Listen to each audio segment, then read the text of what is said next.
dementia. So long term, if you can be dopamine rich, then you can do yourself a favour. There's a great book, How Your Mind Can Heal Your Body, by a guy called Dr. David Hamilton. I found that book massively useful for me when I was recovering.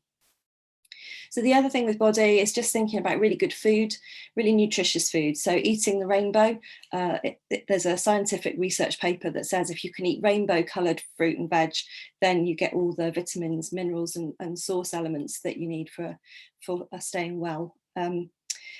Getting out and exercising, you can actually, going for a run or going for a brisk walk, you can work off. So if you can feel that sort of stress building, getting outside, or even it's just running on the spot. I know we can't get outside more than once a day, but running on the spot, running up and down stairs, walking around the garden, whatever it is for you, just, exercise bike, all these different things.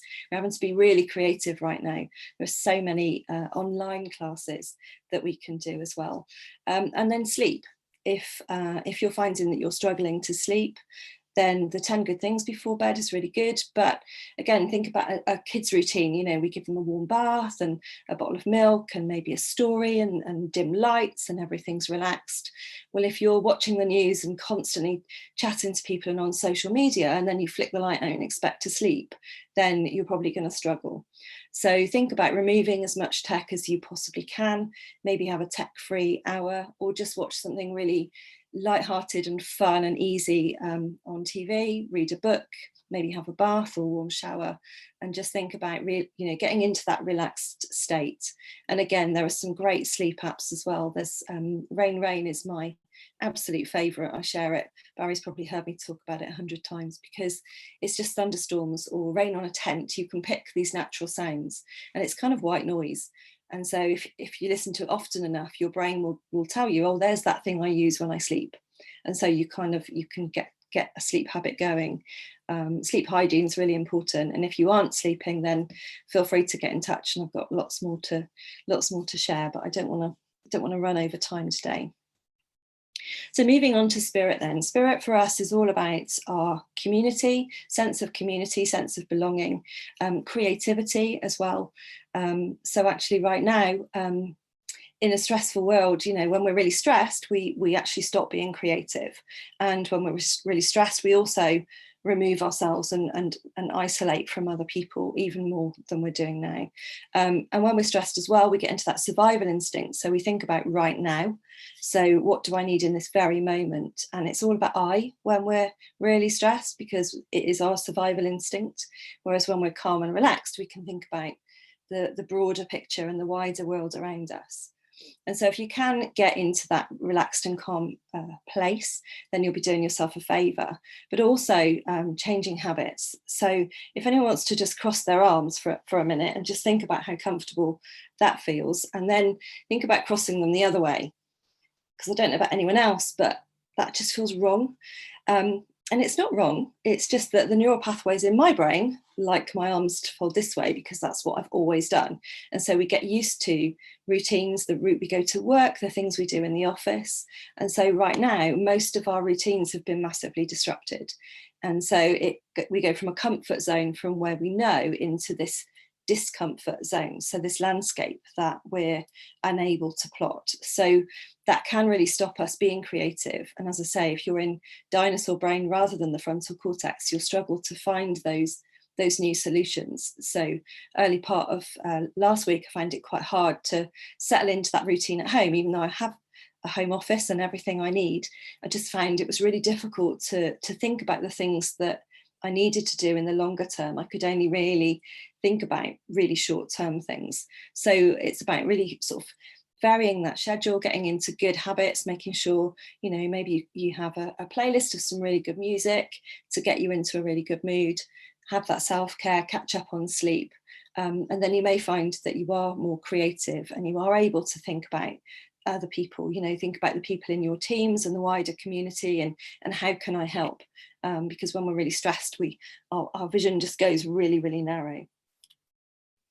So the other thing for spirit, we suggest creating a happy kit. So think of 10 things that you love to do. So whether that is a favourite a favourite music track, for example, or your favourite food, or a really good exercise workout, or catching up and joking with friends. All these kinds of things can actually get you into that creative environment. So the other thing we do is we're a publishing company, and so we mentor authors to write their books. And some people say about writer's block, and I can't be creative, but actually you can manufacture creativity as long as you have that right environment around you. So think about the things that you need, the things that really make your soul sing. Because if you can get into that happy mood, then you'll be able to create more of that environment for you. And finally, Mark touched on vision. We talk about vision quite a lot, and just asking yourself the question, what does good look like? And again, thinking about that longer term, because in 3 months' time, or whenever this changes, then think about your vision. If you're really clear now, then when things do start getting busy and you can go out again and life kind of starts again, if you don't have that vision, you'll just get caught up in other people's vision. You'll get into busy, and when we're busy, we don't actually think about our own vision. So for us, vision is about our own health, for example, for our own business and our own wealth, but also our family and the wider community around us, maybe some philanthropy, or the things that you want to do and achieve, and maybe the places you want to go. A tip right now, as none of us are traveling, if you create and plan a holiday, then you get an endorphin kind of buzz from that holiday. They say we produce more endorphins when we plan a holiday than when we actually go. And if you think about in your business, a lot of people spend more time planning their holiday than they do actually their long-term business plan. So really think about that. And Mark Stonham was talking about personal vision and team vision, and as Mark rightly said, if you're the director or the owner of the business, that vision should come from you. But again, if the employee or the person within that business, or even in the family, if they know what their vision is and how the two kind of come together, then even on your most stressful, darkest day, you will still remember why you're doing the things you're doing. So it is about looking at those things and looking at kind of putting a time limit on it. So is it within 3 months? Is it within a year? I'll be happy when there's kind of not an end date to that. So try and be really specific on that vision, and then be sort of happy and grateful for the things that are coming to you, because again, gratitude is a massive part of our well-being, and it allows us to feel safe when we feel grateful for even the smallest things. I think we're all finding who thought toilet roll would be important in our lives? So it's amazing that the small things can really become the big things in our life. So start small and then build up to that larger long-term vision.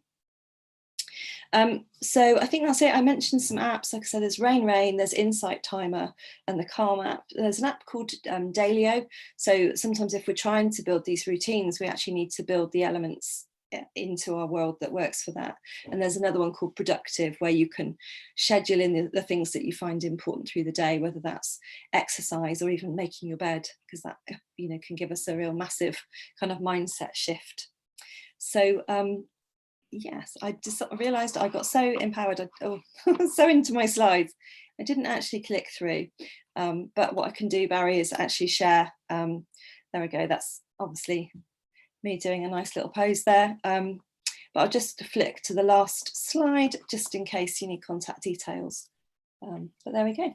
Brilliant. Thank you ever so much, Nick. You've got a few questions coming in. How do you recommend taking care of your team's mental health whilst we're all away from them?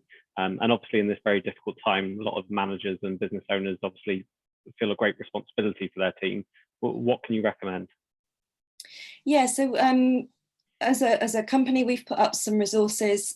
So a version of this is a 20-minute stress busting video that we've made free for anyone. So that's on discoveryourbounceacademy.com. So being able to sort of give that on our blog, discoveryourbounce.com/blog. Sharon's written a blog about team wellbeing, and I've done a blog about time. And if you scroll back through, there's quite a lot there. But I think if you are a manager with the team, I would say, letting someone know that we're all in this together, and as Mark said, you know, we don't all have the answers right now. So maybe physically, you know, ringing someone up or getting someone on a Zoom so you can check in with their body language. We have a lot of charities, but charities right now are only offering phone support. But it can be a case of just giving people resources.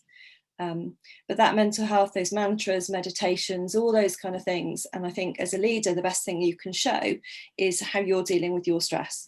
Because if you demonstrate that you're able to, you know, you're doing these things and you're practicing them, but also giving people an open forum to chat, you know, letting people know that it's safe and okay to actually show that they can talk. You know, we've had this huge stigma around mental health, but actually if we can all get out and say, well, we all have mental health and it's just a scale, and sometimes it slips one way and sometimes it goes the other, then you can actually start those conversations.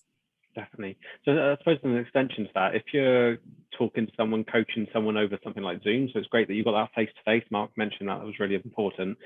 Is there any body language you should be looking for the person on the other end to kind of give you an inkling as to how their mental health is, whether it's good and bad, how they're feeling amongst the kind of bravado that they may be putting on?